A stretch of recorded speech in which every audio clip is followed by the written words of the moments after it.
Hello students, कैसे हैं आप लोग। आई एम अभिषेक सक्सेना और आज हम पढ़ने वाले हैं क्लास 9 का मैथमेटिक्स।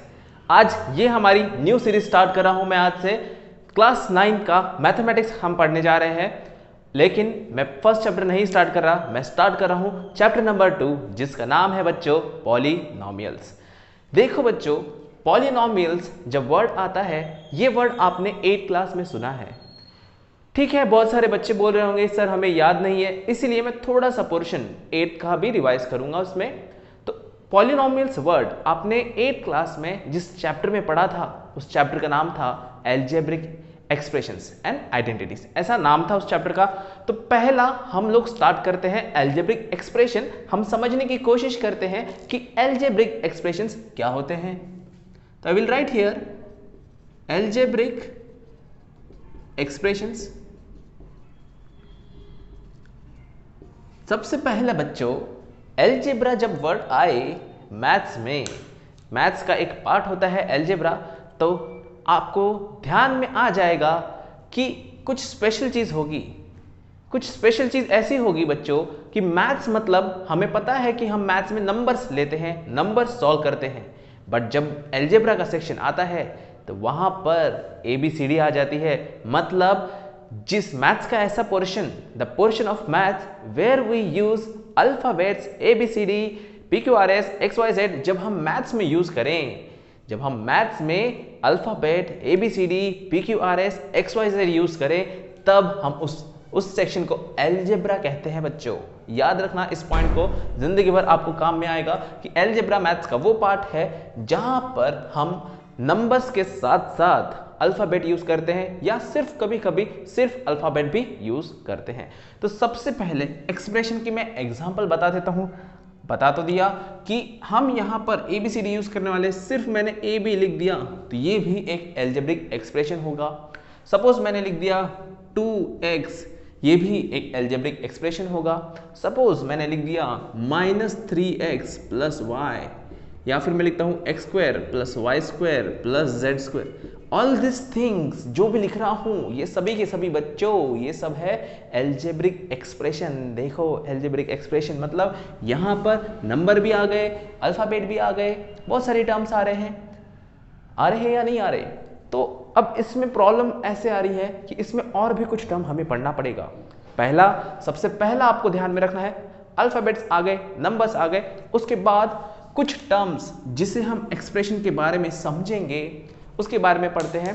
तो टर्म्स मैंने कह दिया, तो टर्म्स ऑफ एल्जेब्रिक एक्सप्रेशन, सबसे पहला पॉइंट आएगा टर्म्स। देखो बच्चों, टर्म्स का मतलब एल्जेब्रिक एक्सप्रेशन है।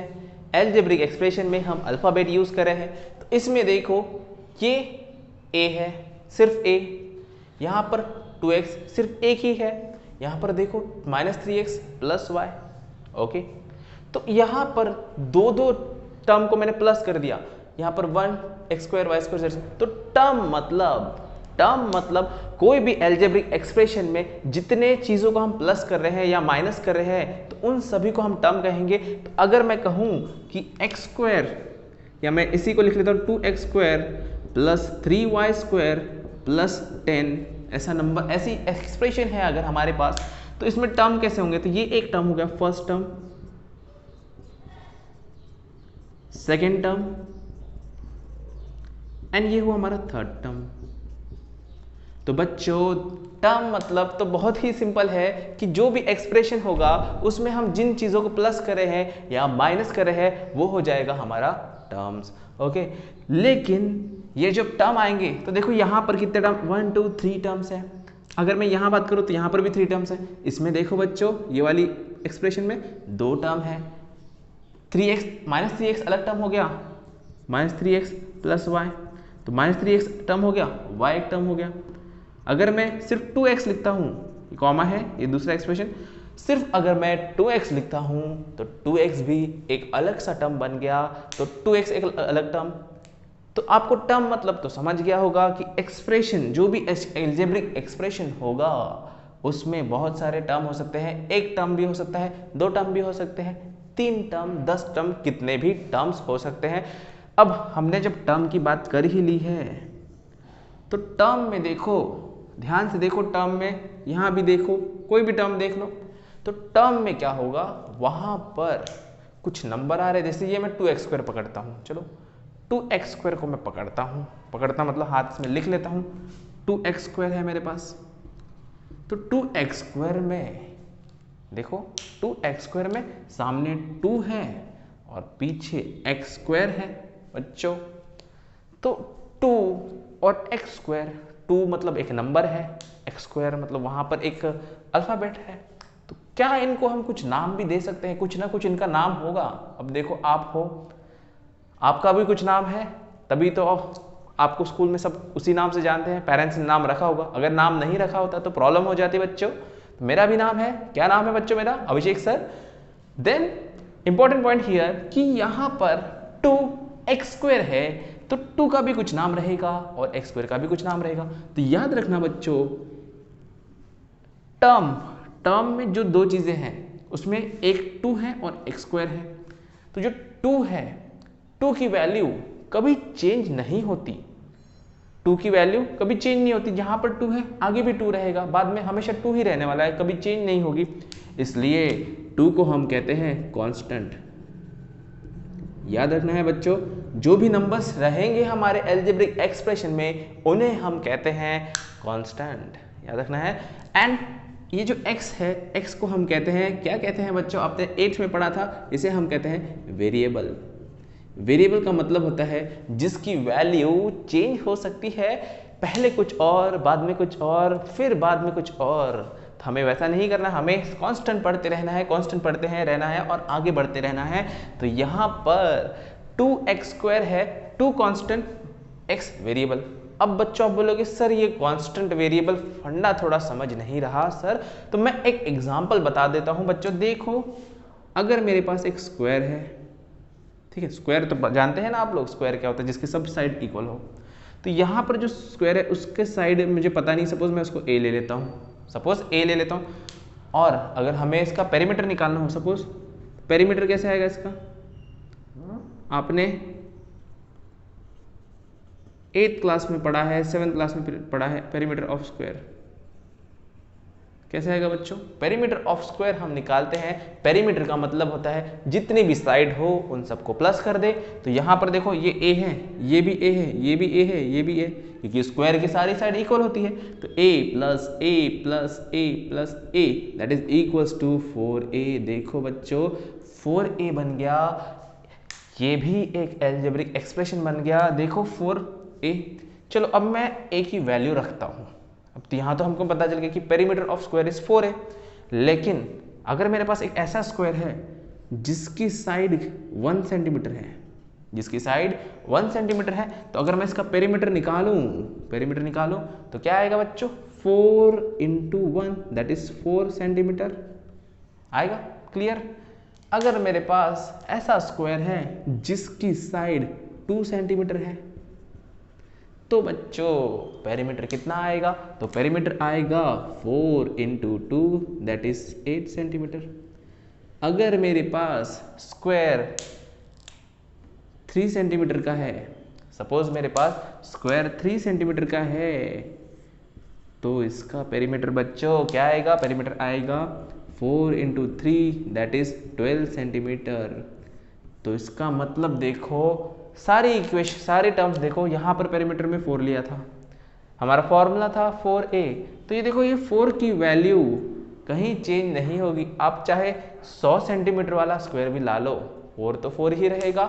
100 सेंटीमीटर का अगर हम स्क्वायर ले ले तो 4 इंटू 100 हो जाएगा बच्चों, 400 हो जाएगा, लेकिन 4 की वैल्यू चेंज नहीं होगी। इसका मतलब उसकी वैल्यू चेंज नहीं हो रही, तो 4 इज अ कांस्टेंट। क्या कहा था मैंने, constant. 4 is the constant term, is a constant. But a की वैल्यू देखो बच्चों, साइड चेंज हो रही है, 1 सेंटीमीटर, 2 सेंटीमीटर, 3 सेंटीमीटर, 4 सेंटीमीटर। मुझे जितने साइज का स्क्वायर लेना है मैं उतने साइज का स्क्वायर लूंगा, छोटा ले सकता हूं, बड़ा ले सकता हूं, कितना भी साइज का ले सकता हूं। तो यहां पर इंपॉर्टेंट देखो, a की वैल्यू चेंज होती है, चेंज का मतलब वेरियस होता है। वेरियस को हम यहाँ पर कहेंगे वेरिएबल, इसलिए ए हो गया variable. What is a? Variable. Variable means, अब मतलब समझो बच्चों, ध्यान में रखना है, variable is the part of expression और द टर्म। वेरिएबल क्या है? टर्म का पार्ट है। ये टर्म हुआ, हमने 2x² में से 2x² को बाहर निकालते, ये टर्म हुआ, उसमें से एक वेरिएबल रहेगा और दूसरा कांस्टेंट रहेगा। The part of term which is constant is called as constant, whose value is constant, जिसकी वैल्यू कांस्टेंट है वो कांस्टेंट कहलाएगा। The part of term whose value changes is called as variable, और whose value varies is called as variable. तो यहाँ पर पहला मैंने पॉलिनॉम एक्सप्रेशन बताया क्या होता है, टर्म्स इन एक्सप्रेशन बताया, टर्म्स आपको ध्यान में होने चाहिए। फिर उस टर्म में मैंने बताया कि कांस्टेंट क्या होता है, वेरिएबल क्या होता है। इसके बाद अब ये समझ गया कि अलजेब्रिक एक्सप्रेशन क्या होता है, अलजेब्रिक एक्सप्रेशन के टर्म्स क्या होते हैं बच्चों। उसके बाद हमको समझ गया कि वेरिएबल क्या होता है, कांस्टेंट क्या होता है। नेक्स्ट पार्ट अगर हम बात करें तो कांस्टेंट जो होता है मोस्टली उसको हम स्टैंडर्ड फॉर्म में कोएफिशिएंट कहते हैं, कोएफिशिएंट ऑफ अ टर्म। और टर्म किसका होता है? Term of expression.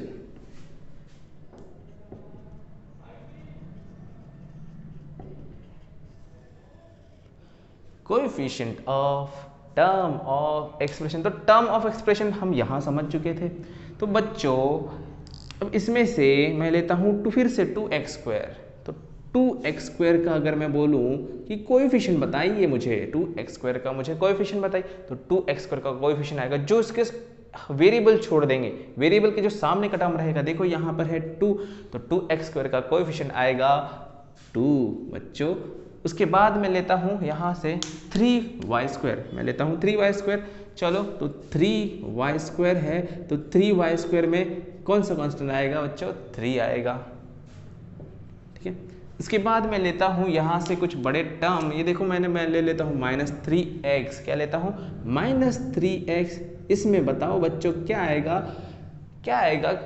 Video pause करके कमेंट में बताओ कि -3x का कोएफिशिएंट क्या होता है बच्चों। आंसर बताएंगे सभी के सभी।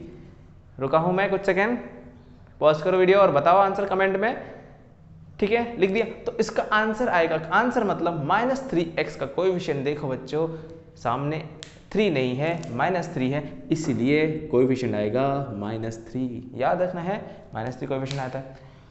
अगर मेरे पास न्यू, मैं एक टर्म लिख लेता हूँ 5t⁴। देखो 5t⁴, फिर से अगर कोएफिशिएंट के बारे में पूछा जाए तो कोएफिशिएंट हो जाएगा 5। क्या हो जाएगा कोएफिशिएंट? 5। यहाँ तक बच्चों कोई डिफिकल्टी कि हमने अलजेब्रिक एक्सप्रेशन के बारे में देखा कि अलजेब्रिक एक्सप्रेशन मतलब जिसमें अल्फ़ाबेट और नंबर्स आ जाते हैं, उसके एक पर्टिकुलर पार्ट को, उस एक्सप्रेशन के एक पार्ट को हम कहते हैं टर्म।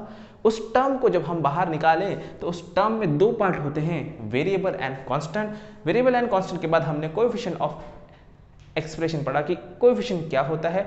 अब यहाँ पर कुछ एक इंपॉर्टेंट पॉइंट भी आ जाता है कि अगर सिर्फ मेरे पास ऐसा लिखा है 2, सिर्फ 2 लिखा है बच्चों, सिर्फ 2 लिखा है, तो क्या ये एक्सप्रेशन है या नहीं है? बताओ मुझे, एक्सप्रेशन है? तो ये एक एक्सप्रेशन है, लेकिन इसमें कोई वेरिएबल नहीं है बच्चों, इसमें कोई वेरिएबल नहीं है, तो हम इसके साथ में लिखते हैं +0x, ऐसा लिख सकते हैं। 0x का मतलब क्या होगा बच्चों, बताओ मुझे? 0 × x, 0x मतलब 0 × x। किसी भी नंबर को अगर हम 0 से मल्टीप्लाई कर दे तो क्या होता है? 0 ही आंसर मिलता है। तो 0 × x हमेशा 0 होता है। तो इसका अगर हमें कोएफिशिएंट पूछा तो कोएफिशिएंट सिर्फ उसी का होता है, x जिस नंबर होता है उसका ही कोएफिशिएंट होता है। तो x का कोएफिशिएंट कितना होगा? तो यहाँ पर अगर हमें कोएफिशिएंट पूछा है तो कोएफिशिएंट आएगा 0 बच्चों। याद रखना है कि इसका कोएफिशिएंट 0 होता है। क्लियर? अगर इसको मैं दूसरे फॉर्मेट में लिखना चाहूँ तो मैं इसी को मैं ऐसा भी लिख सकता हूँ 2x⁴, 2x⁴। x⁴ का मतलब क्या होगा बच्चों? किसी भी नंबर या वैल्यू को अगर मैं पावर 0 दूं तो उसका मतलब 1 होता है। तो तो इसका भी मतलब होता है 2 × 1, मतलब ये 2 ही होगा। और इस टाइप के एक्सप्रेशन को जिसमें वेरिएबल नहीं है, देखो इसमें नो वेरिएबल इज प्रेजेंट, ध्यान से देखेंगे, नो वेरिएबल इज प्रेजेंट,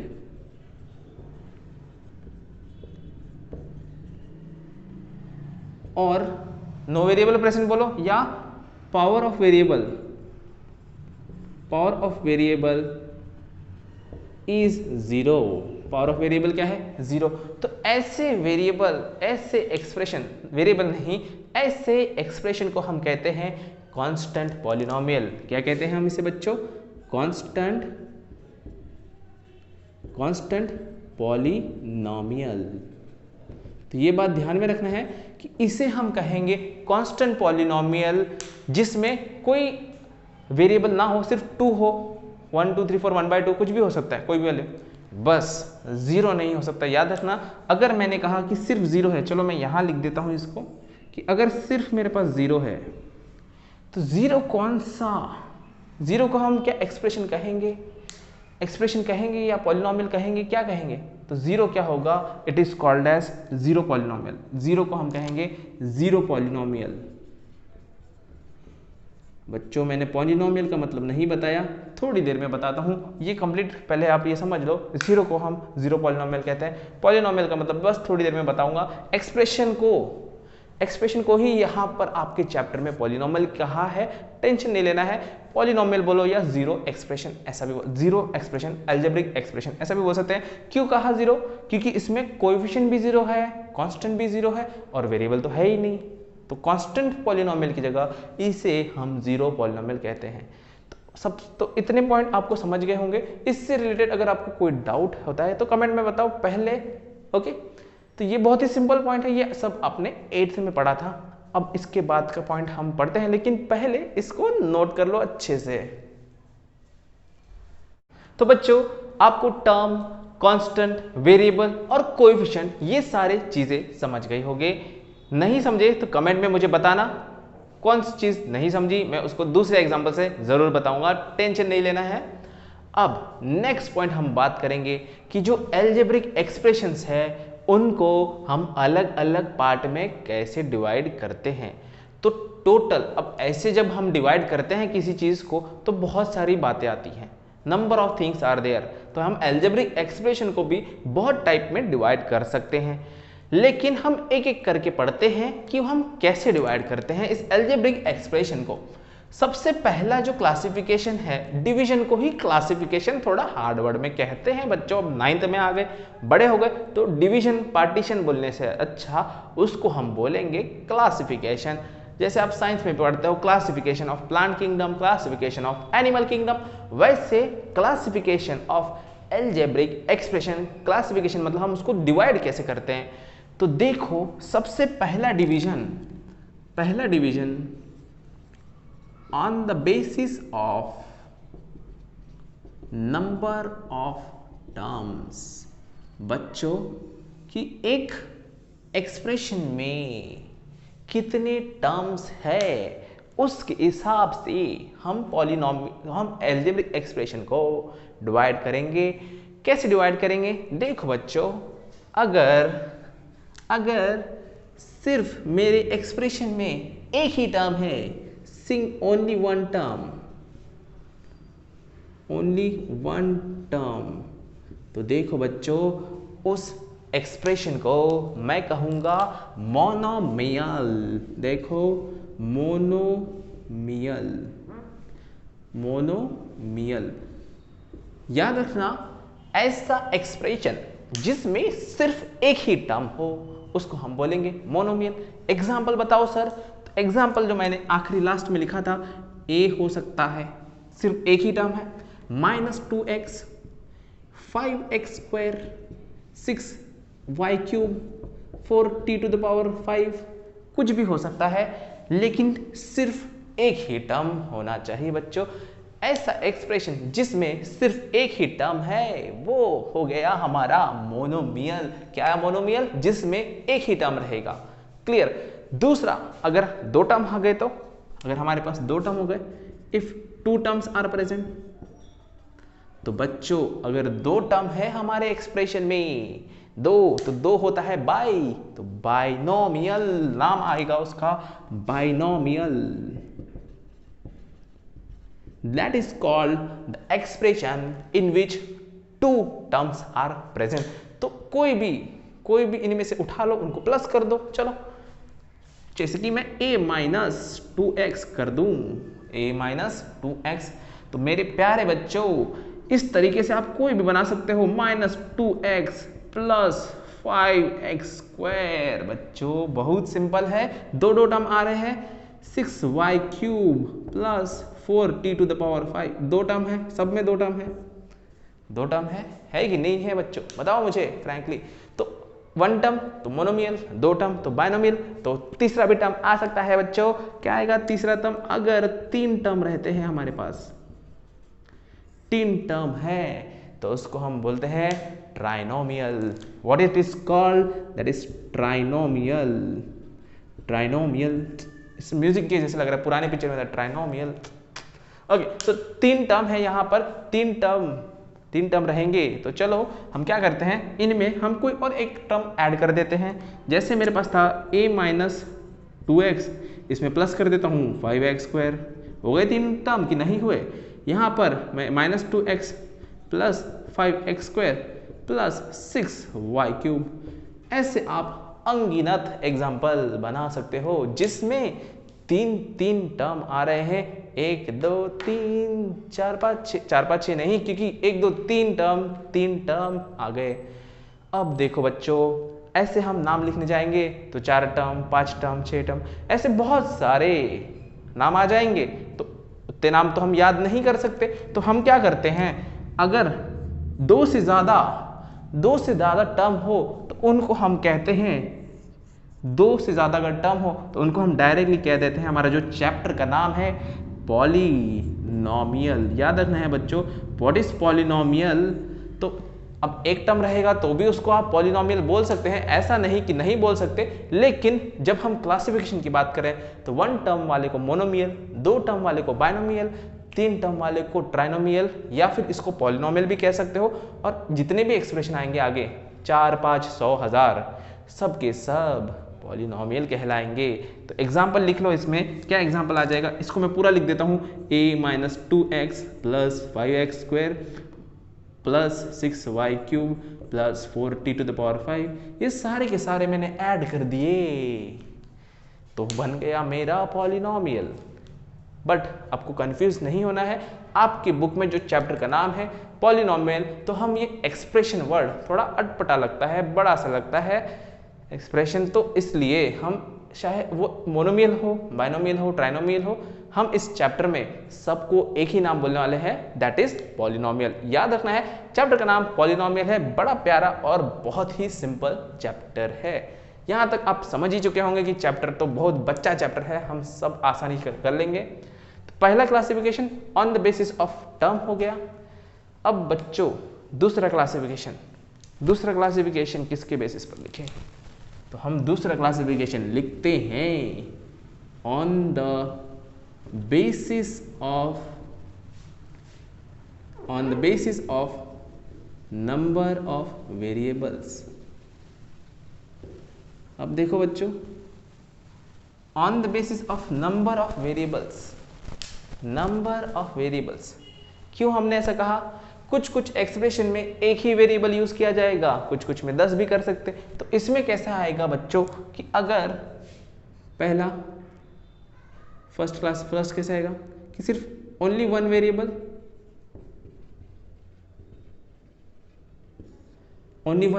तो उसको नाम कैसे देंगे बच्चों, तो उसको हम बोलते हैं एक्सप्रेशन इन वन वेरिएबल। क्या कहते हैं? Expression in one variable. लेकिन बच्चों मैंने अभी आपसे कहा कि इस चैप्टर में या आने वाले फ्यूचर में भी आप इन्हें एक्सप्रेशन नहीं कहोगे। 8th क्लास में एक्सप्रेशन बोलते थे तो ठीक था, अब हम इसे पॉलिनोमियल कहेंगे, इसलिए इसका नाम रहेगा पॉलिनोमियल इन वन वेरिएबल। जिसमें ऐसा पॉलिनोमियल जिसमें एक ही वेरिएबल हो। तो चलो एक एग्जांपल ले लेता हूं मैं, एग्जांपल से क्लियर हो जाएगा। जैसे मेरे पास है 5x square plus 6x plus 7, देखो यहाँ भी x है, यहाँ भी x है, x ही यूज किया है मैंने, तो एक ही वेरिएबल है। दूसरा एग्जांपल ले लेता हूँ 6y cube plus 7y square plus 5, ये भी देखो यहाँ पर सिर्फ y यूज किया है। चलो 5y प्लस 10 कर देता हूँ इसको मैं। यहाँ आपको बहुत अच्छे से समझना पड़ेगा कि वेरिएबल हम कितने भी ले सकते हैं। एक वेरिएबल लिया तो पॉलिनोमियल इन वन वेरिएबल। चलो अगर मैं लेता हूँ टू वेरिएबल्स, तो बच्चों इसका नाम बताओ मुझे, क्या आएगा इसका नाम? इसका नाम आएगा polynomial in two variables. Polynomial in two variables. Polynomial in two variable का एग्जांपल हम लिखते हैं x plus y is x plus y 10u plus 30z। कोई भी लिखो बच्चों, कुछ फर्क नहीं पड़ता। मैं लिखता हूँ x square plus y square y cube plus p cube. देखो हर जगह दो दो वेरिएबल आ रहे हैं, क्लियर। तो इसके बाद में अगर हम बढ़ाना चाहें तो पॉलिनोमियल इन वन वेरिएबल जिसमें सिर्फ एक ही वेरिएबल होगा, पॉलिनोमियल इन टू वेरिएबल जिसमें सिर्फ दो वेरिएबल आ जाएंगे। इसके बाद आप 3 वेरिएबल, 4 वेरिएबल, 100 वेरिएबल जितना करना है करो। लेकिन याद रखो हम जो चैप्टर पढ़ने वाले हैं, हम तो हैं बच्चे 9 क्लास के, बेचारे बच्चे हैं आप लोग, तो हम लोग पढ़ेंगे सिर्फ ये वाला पोर्शन। हमारा जो भी चैप्टर में क्वेश्चन आए, इस चैप्टर की बात कर रहा हूं बच्चों, आगे की नहीं। तो हमारा पूरा चैप्टर घूमेगा पॉलिनोमियल इन वन वेरिएबल। मतलब हम बात करेंगे ऐसे पॉलिनोमियल जिसमें सिर्फ एक वेरिएबल हो। इस चैप्टर के लिए बोल रहा हूं, आने वाले चैप्टर में हम 2 वेरिएबल तक जाएंगे, उससे ज्यादा हम 10th में भी नहीं पढ़ते, 11 12th में आगे की बात आती है। तो अभी हमें उसका टेंशन नहीं लेना है बच्चों, हम तो अभी 9th में नन्हे मुन्ने बच्चे हैं। हम इसको पॉलिनोमियल पढ़ेंगे इन वन वेरिएबल, हमारा मेन टारगेट रहेगा। पहला क्लासिफिकेशन समझ गया, on the basis of term. दूसरा classification on the basis of variables. तो बच्चों 2 क्लासिफिकेशन घुस गए हमारे दिमाग में, monomial, binomial, trinomial, polynomial. Polynomial in one variable, polynomial in two variable, polynomial in 3 variable, polynomial in 4 variable, 5 variables, कितने भी हो सकते हैं, कितने भी हो सकते हैं। चलो अब हम चलते हैं नेक्स्ट पार्ट पर। हमारा नेक्स्ट पार्ट जब हम बोलते हैं तो तीसरा क्लासिफिकेशन जो बहुत बहुत बहुत इंपॉर्टेंट है आपको समझने के लिए, तो मैं यहां लिख देता हूं थर्ड क्लासिफिकेशन। थर्ड क्लासिफिकेशन है बच्चों, अब देखो हमने पहले नंबर ऑफ टर्म लिख दिया, अब यहाँ नंबर ऑफ वेरिएबल। अब देखो जब हम वेरिएबल यूज कर रहे हैं तो उसका पावर भी तो आता है, कभी 2, कभी 3, कभी 5 भी मैंने यूज किया है 5, तो वेरिएबल का पावर आता है। तो on the basis of highest power, on the basis of highest power of variable, इसको हम थोड़ा डिटेल में देखेंगे, डोंट वरी बच्चों मेरे प्यारे बच्चों। तो on the basis of highest power of variable मतलब जो भी हमारा एक्सप्रेशन है, जो भी हमारा पॉलिनोमियल है, उसमें सबसे ज्यादा पावर कितना आता है, उसमें कितना ज्यादा पावर आता है। और मैंने अभी कहा कि हम सिर्फ पॉलिनोमियल इन वन वेरिएबल की बात करेंगे, तो यहां मैं जितने भी एग्जांपल लूंगा सिर्फ पॉलिनोमियल इन वन वेरिएबल के होंगे। मतलब जब पॉलिनोमियल इन वन वेरिएबल है, एक्स का हो सकता है, वाई का, जेड, पी, क्यू, एबीसीडी, किसका भी होगा। तो पावर देखेंगे हम सबसे पहले, तो हाईएस्ट पावर तो पहले 1 हो सकता है, 2 हो सकता है, 3 हो सकता है। तो चलो मैं एक एक स्टार्ट करता हूं। पहले पावर इज 1। अगर पावर 1 हो तो उसे हम कहते हैं linear polynomial in one variable. अब नाम तो पॉलिनोमियल इन वन वेरिएबल आएगा, तो linear polynomial in one variable. बच्चों आपने लास्ट ईयर पढ़ा है linear equation in one variable, chapter पूरा सॉल्व किया है, तो उसी के एग्जांपल यहां पर आएंगे। सोचो जरा कैसा एग्जांपल आएगा। देखो अब पावर एक ही है, तो देखो x इसको मैं स्क्वायर नहीं लगा सकता, कुछ नहीं लगा सकता, तो बस x लिख सकता हूँ। या तो सिर्फ x मेरा एक linear equation in one variable होगा, या फिर ज़्यादा से ज़्यादा मैं इसको x+2 कर सकता हूँ बच्चों। कंडीशन देखो, हम बात कर रहे हैं इन one variable, polynomial in one variable. याद रखो ये पॉलिनोमियल इन वन वेरिएबल की बात चल रही है।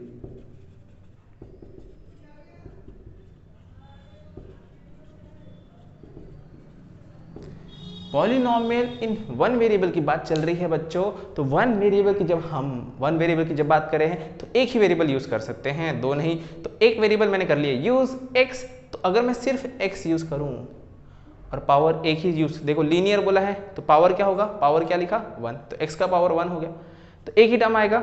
अगर मुझे और टर्म लिखना है तो मैं x+2 लिख सकता हूं, इससे ज्यादा टर्म नहीं आएंगे। तो इसका मतलब याद रखना बच्चों, linear equation can contain maximum 2 term.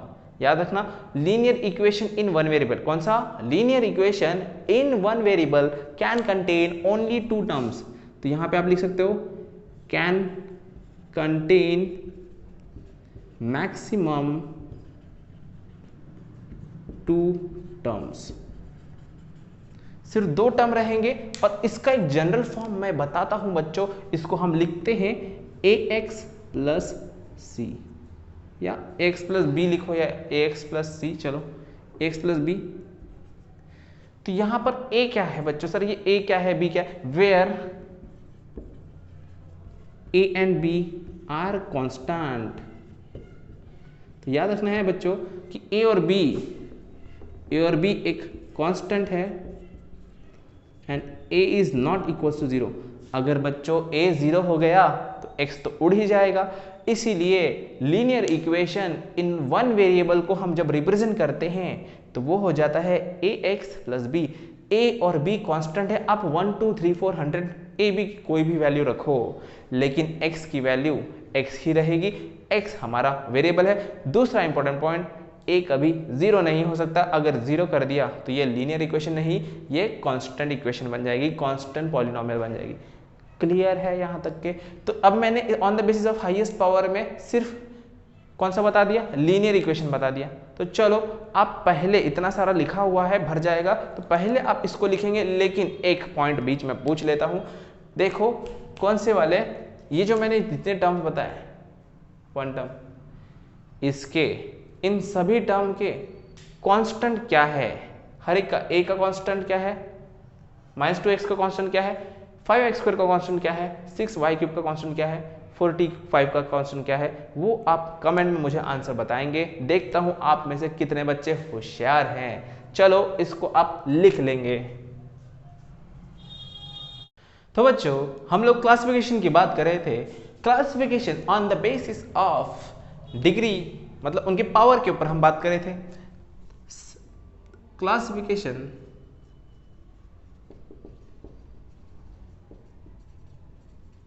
On the basis of power of variable, ठीक है, पावर ऑफ वेरिएबल, मतलब ये हमारा थर्ड क्लासिफिकेशन था।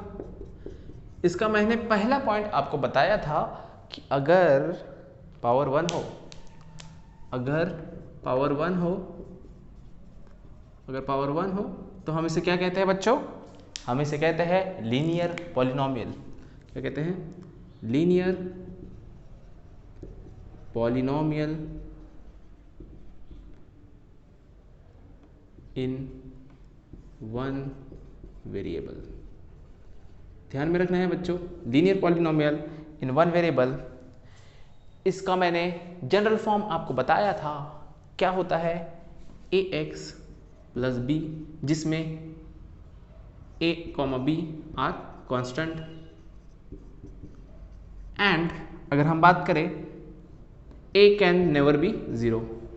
एक और चीज इसमें मैंने बताई थी कि जब लीनियर इक्वेशन हो तो वो मैक्सिमम 2 टर्म की हो सकती है। It can maximum be maximum of 2 terms. याद रखना है, सिर्फ 2 टर्म की हो सकती है, 2 से ज्यादा टर्म की नहीं हो सकती। देन एग्जाम्पल, इसके एग्जाम्पल क्या आएंगे, इसके अगर मैं एग्जाम्पल लिखूं तो एग्जाम्पल क्या आएगा बच्चों, एग्जाम्पल इसके एग्जाम्पल आएंगे 2x+1 √2y प्लस 3, सिर्फ p भी ले सकता हूँ। और हम लीनियर की बात कर रहे हैं तो पावर बढ़ाना नहीं है, पावर 1 ही रखना है। p हो गया, q हो गया, सिंगल सिंगल टर्म भी हो सकता है, कुछ यहाँ पर बाइनोमियल ट्राइनोमियल कहाँ नहीं था। p प्लस 23 √5 q प्लस 6, ऐसे बहुत सारे आप एग्जाम्पल लिख सकते हो बच्चों अपने मन से। तो चलते हैं हम लोग सेकेंड, ये तो मैंने बताया था, बट अभी हम सेकेंड पॉइंट, अगर पावर 2 कर दिया मैंने, अगर पावर 2 कर दिया तो क्या होगा। अगर मैं पावर 2 कर दूं, अगर पावर 2 कर दूं तो इसका नाम क्या होगा, इसका नाम होगा बच्चों, स्पेशल नाम है, याद रखना है, इसको बोलते हैं हम quadratic polynomial in one variable. क्योंकि मैंने कहा आपसे कि हम इस चैप्टर में पॉलिनोमियल इन वन वेरिएबल की ही बात करने वाले हैं, तो quadratic polynomial in one variable. चलो अब मैं लेता हूं पावर 2, तो अगर मेरे पास है एक्स स्क्वायर, देखो एक्स स्क्वायर है और एक ही वेरिएबल यूज करना है, तो एक्स स्क्वायर तो हो गया, पावर 2 हो गया। अब मैं यहाँ पर क्या पावर 1 यूज कर सकता हूँ, तो पावर 1 भी यूज कर सकता हूँ और पावर 0। ये देखो 2 मतलब क्या हुआ, 2 मतलब यहाँ पर क्या है, पावर इसका 0। याद रखना है कुछ नहीं है, मतलब यहाँ पर पावर 0, ये मैंने स्टार्टिंग में आपको बताया कि कुछ नहीं होता है तो वहाँ पर पावर होता है 0। तो x square plus x plus 2, क्या मैं और टर्म लिख सकता हूँ इसमें, चौथा टर्म आएगा? नहीं आएगा बच्चों। अगर मैं y के लिए भी ट्राई करूँ, Y square plus 2y plus 13, या फिर √2 p square plus 2p plus 1, तो 3 टर्म से ज़्यादा नहीं आ रहे बच्चों। तो क्या मैं इसकी तरह इसको भी एक्सप्रेस कर सकता हूँ? तो देखो मैं यहाँ लिखूंगा इसका जनरल फॉर्म, इसे हम कहते हैं जनरल फॉर्म, याद रखना है, इसे कहते हैं जनरल फॉर्म। तो मैं आपको सारे जनरल फॉर्म बता रहा हूँ, ये आपको आगे आने वाले क्लासेस में काम आएंगे। तो देखो इसका फॉर्म कैसे आएगा, पहला a constant, a x square plus b x plus c, देखो a x square plus b x plus c. तो यहाँ पर याद रखना है a b c, a, b and c are constant. And दूसरा कंडीशन क्या रहेगा, सोचो जरा सोचो, क्या रहेगा दूसरा condition, a can not be 0। अगर a 0 हो गया बच्चों तो एक्स स्क्वायर तो 0 हो जाएगा, और ये अगर 0 हो गया सामने का टर्म, तो क्या वो क्वाड्रेटिक बचेगी, वो तो लीनियर बन जाएगी। इसलिए it is a is must not be equal to 0, a 0 नहीं हो सकता। अब इसके मैक्सिमम टर्म के बारे में बताओ जरा मुझे, मैक्सिमम टर्म, मैक्सिमम 3 टर्म्स, 3 से ज्यादा इसमें टर्म्स नहीं बन सकते, ये बात आप ध्यान में रखेंगे। तो पहला बताया लीनियर इक्वेशन और लीनियर पॉलिनोमियल। इक्वेशन आ रहा है, सॉरी बच्चों इक्वेशन नहीं, एक्सप्रेशन बोलो, लीनियर एक्सप्रेशन बोलो या linear polynomial in one variable, जिसमें एक ही पावर 1 होगा, वेरिएबल 1 रहेगा, तो ax प्लस b के फॉर्म में बनेगा। दूसरा मैंने बताया पावर अगर 2 हो जाता है तो उसको हम कहते हैं quadratic polynomial in one variable. और तीसरा, थर्ड, अगर पावर 3 हो जाए, पावर अगर 3 हो जाए तो उसका नाम बच्चों क्यूब पढ़ा था आपने, तो cube, cube, cubic polynomial in one variable. Cubic polynomial in one variable का मतलब इसमें क्यूब पावर आएगा। एग्जांपल ले लो, चलो t to the power 3 plus t to the power 2 plus t to t plus 1, t variable 1 है बच्चों, दूसरा नहीं ले सकते। x के टर्म में लिखता हूँ 5x to the power 3 plus 4x square plus 3x plus 2, नहीं जमेगा। टर्म देखो बच्चों, ध्यान से टर्म देखो, टर्म आ रहे हैं 4, तो यहाँ पर इसका जनरल फॉर्म आप बताओ मुझे क्या आएगा, ax cube plus bx square plus cx plus d। नहीं समझे? तो इसमें क्या आ रहा है, a b c d, देखो a b c d, अब जितने जितने टर्म्स बढ़ते जा रहे हैं उतने कांस्टेंट भी हम बढ़ाते जा रहे हैं। तो a, b, c, d are constant, and a can never be zero, a zero नहीं हो सकता, ए जीरो हो गया, ए तू तू तू नहीं आप, तो अगर ए जीरो हो जाता है तो ए जीरो हो गया, ये पहला टर्म अगर जीरो हो गया तो फर्स्ट टर्म जीरो हो जाएगा और पावर 3 वाला टर्म जीरो हो जाएगा, तो फिर पावर 3 है ही नहीं, तो क्यूबिक पॉलिनोमियल नहीं बचेगा, क्यूबिक एक्सप्रेशन नहीं बचेगा, इसलिए ए जीरो नहीं हो सकता। अब बताओ मैक्सिमम टर्म कितने, जैसे यहाँ पर मैक्सिमम टर्म 2 थे, यहाँ पर 3 थे, तो यहाँ पर आएंगे मैक्सिमम 4 टर्म्स, मैक्सिमम 4 टर्म्स, इससे ज़्यादा टर्म्स इसमें नहीं हो सकते। तो यहाँ पर हमारा लीनियर पॉलिनोमियल, क्वाड्रेटिक पॉलिनोमियल और क्यूबिक पॉलिनोमियल समझ गया होगा मेरे प्यारे बच्चों को। तो इसके बाद भी और भी आते हैं, 4 भी आ सकता है, 5 भी आ सकता है, लेकिन उतना ज़्यादा हमें जाना नहीं है, यहाँ तक ही हमें रहना है। तो ये है पॉइंट तक, आप इसको नोट कर लो और कोई भी डाउट होता है कमेंट में मुझे बता देना, सर हमें ये नहीं समझा, मैं कमेंट में वो टॉपिक फिर से बता दूंगा, टेंशन नहीं लेना है, अभिषेक सर है, तो इसको पहले फटाफट नोट कर लो। तो बच्चों क्लासिफिकेशन आपको समझ गया होगा, 3 टाइप की क्लासिफिकेशन देखे, बहुत ही सिंपल है। अब हम आ जाते हैं मेन पॉइंट पर, जिससे हमें एक्सरसाइज सॉल्व करनी है, क्योंकि एक्सरसाइज सॉल्व करना भी बहुत इंपॉर्टेंट है। हमारा 9 चल रहा है, ये सब जो टॉपिक थे, एक्चुअली ये सब टॉपिक मोस्टली आपने 8th में पढ़े थे, ये एक रिविजन था। अब हम बात करते हैं नेक्स्ट टॉपिक की, कि इसमें पॉलिनोमियल एग्जैक्टली अगर मैं पॉलिनोमियल की डेफिनेशन लिखूं या पॉलिनोमियल का मतलब लिखूं, तो पॉलिनोमियल मतलब क्या होगा।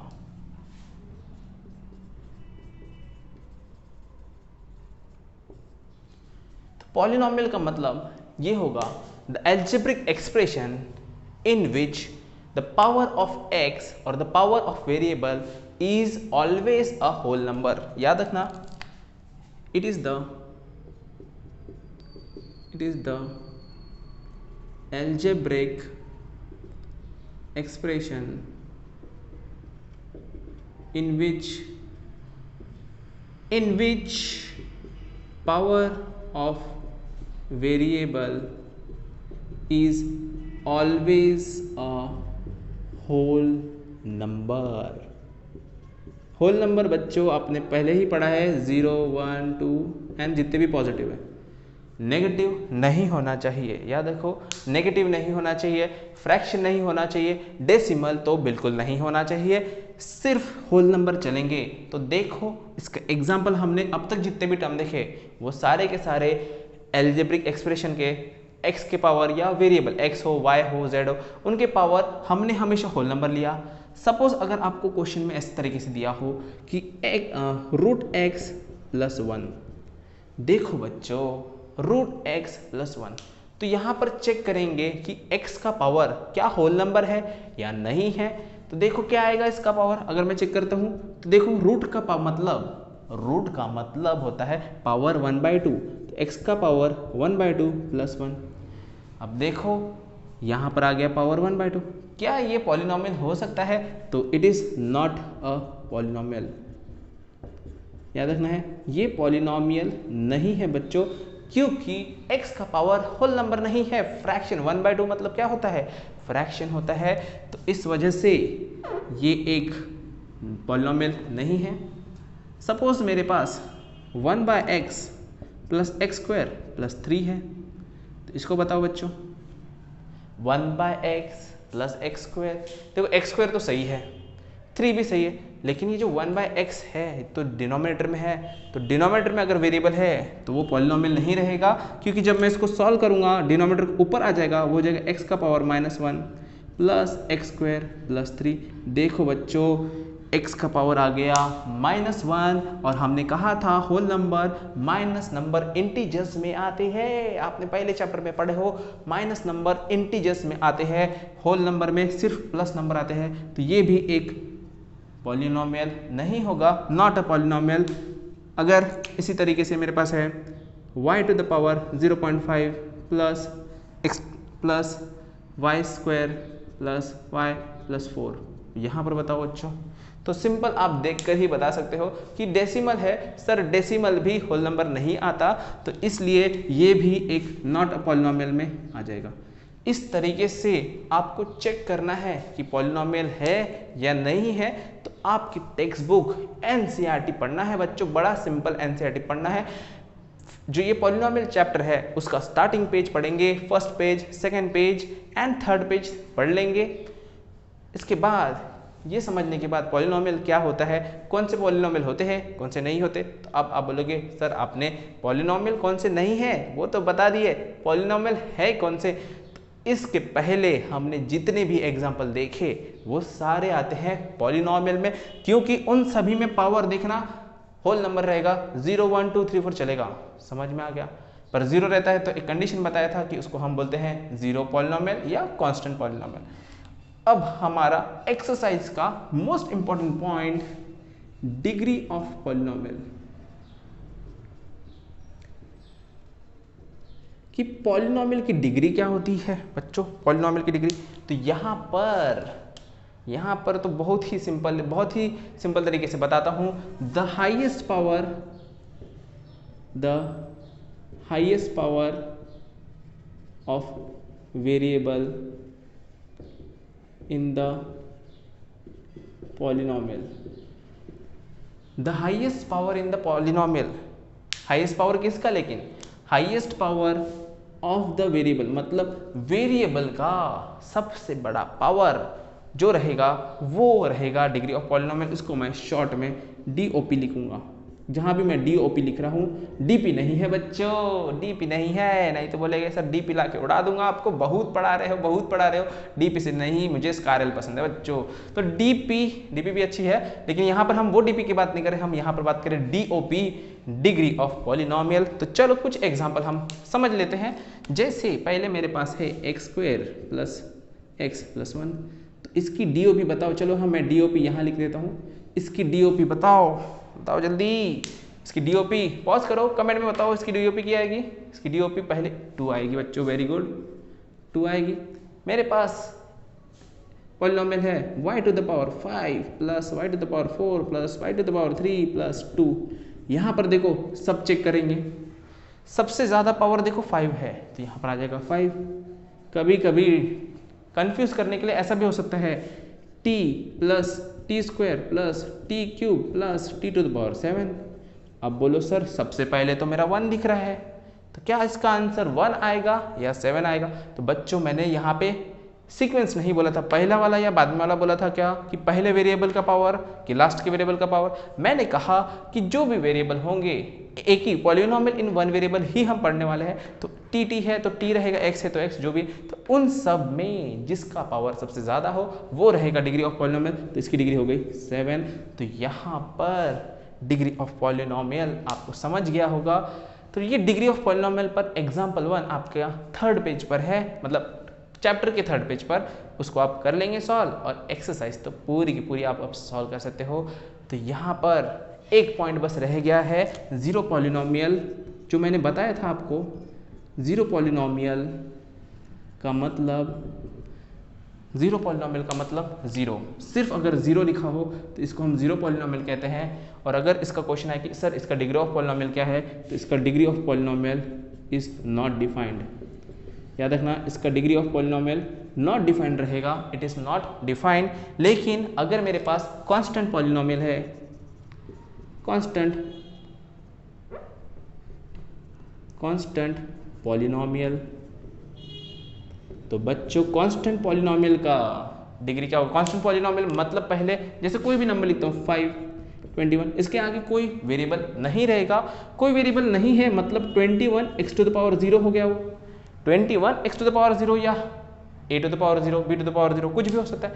तो इसका डिग्री ऑफ पॉलिनोमियल होगा 0। याद रखना कि कांस्टेंट पॉलिनोमियल का डिग्री ऑफ पॉलिनोमियल हो जाएगा 0, और जीरो पॉलिनोमियल का DOP हमको नहीं पता या नॉट डिफाइंड, आपके लेवल तक बाद में जाओगे तो पता चलेगा। ठीक है, तो यहाँ पर अब बहुत ज़्यादा वीडियो हो जाएगा, बहुत बड़ा हो जाएगा, तो मैं यहाँ पर स्टॉप करता हूँ। लेकिन कुछ होमवर्क है आज के लिए आपको। पहला आपको होमवर्क करना है कि एग्जाम्पल 1 सॉल्व करेंगे, उससे पहले जो चैप्टर ओपन करेंगे आपके NCERT बुक से, पॉलिनोमियल चैप्टर स्टार्ट करेंगे रीड करना, पहला पेज, दूसरा पेज, तीसरा पेज, एक्सरसाइज 2.1 आने तक आपको रीड करना है, पूरा का पूरा अच्छे से डिटेल में रीड करो। कोई डाउट हो तो आप कमेंट में पूछ लेना, मुझे डाउट होगा तो। दूसरा पॉइंट जो मैं पढ़ा रहा हूँ ये पूरा नोट करेंगे, अच्छे से नोट कर लेंगे। उसके बाद एग्जाम्पल 1 सॉल्व करना है, पूरा बहुत सिंपल है, डिग्री ऑफ पॉलिनोमियल पर है। और दूसरा पूरी 2.1 एक्सरसाइज सॉल्व करना है। कोई डाउट हो तो कमेंट में बताएंगे, मैं आपको उस क्वेश्चन को सॉल्व करने का तरीका बता दूंगा, लेकिन पहले आप ट्राई करेंगे। तो आज का लेक्चर यहाँ पर हमने इंट्रोडक्शन देखा कि पॉलिनोमियल क्या होता है, पॉलिनोमियल के टर्म्स देखे, टर्म देखा, कांस्टेंट देखा, कोएफिशिएंट देखा, वेरिएबल देखा। उसके बाद हमने क्लासिफिकेशन ऑफ पॉलिनोमियल देखा, monomial, binomial, trinomial, then polynomial. उसके बाद हमने polynomial in 1 variable, 2 variable, 3 variable, ऐसे क्लासिफिकेशन देखा। एंड फिर लास्ट क्लासिफिकेशन हमने देखा लीनियर, क्वाड्रेटिक एंड क्यूबिक। उसके बाद फाइनली कि पॉलिनोमियल होते कौन से, तो उसमें याद रखना है वेरिएबल का पावर हमेशा होल नंबर रहेगा। और लास्ट में डिग्री ऑफ पॉलिनोमियल, मतलब कोई भी पॉलिनोमियल रहेगा तो पहले बच्चों आपको चेक करना पड़ेगा कि पॉलिनोमियल है या नहीं है। अगर पावर फ्रैक्शन में हो तो पॉलिनोमियल नहीं है, माइनस में हो तो भी नहीं रहेगा, और अगर डेसिमल में हो तो भी। सिर्फ होल नंबर में अगर पावर हो तभी वो पॉलिनोमियल होगा, और उसके बाद आप डिग्री ऑफ पॉलिनोमियल निकालेंगे, नहीं तो गलत हो जाएगा आंसर। आप देखोगे कि कहीं यहाँ पे अगर सपोज मैंने यहाँ पर 1/2 लिखा होता तो इसके आंसर में कंफ्यूज करने के पूछा होगा, तो यहाँ पर आपको लिखना है it is not a polynomial because x is having power 1/2। तो इस तरीके से आपको क्वेश्चन सॉल्व करना है। कोई भी डाउट हो, कोई भी चिंता हो, आप कमेंट कर दो। मेरा नंबर आपको स्क्रीन पे दिख रहा होगा, मेरे टी शर्ट पे भी लिखा है। तो कोई प्रॉब्लम हो तो आप मुझे व्हाट्सएप भी कर सकते हो, बट मैसेज करके रख देना। मैं कब रिप्लाई करूंगा उसका फिक्स नहीं, जब मैं फ्री होगा तब मैं आपको रिप्लाई कर दूंगा। तो ठीक है, हम यहीं पर स्टॉप करते हैं। लेकिन बच्चों मैंने बड़ी मेहनत से आपके लिए वीडियो बनाया है, तो आप इस वीडियो को लाइक कर देंगे, और जितने भी आपके दोस्त हैं दुनिया में, जितने भी दोस्त हैं, भाई बहन जो होगा, सबको शेयर करेंगे एंड सब्सक्राइब करेंगे मेरे चैनल को, ताकि मैं और वीडियो बना सकूं। मुझे भी तो कुछ एनकरेजमेंट मिलनी चाहिए बच्चों। आपको तो फ्री है ना ये लाइक और सब्सक्राइब, तो आप प्लीज़ लाइक एंड सब्सक्राइब कर दो और अपने दोस्तों के साथ शेयर कर दो। और हम मिलते हैं नेक्स्ट वीडियो पर नेक्स्ट टॉपिक लेकर।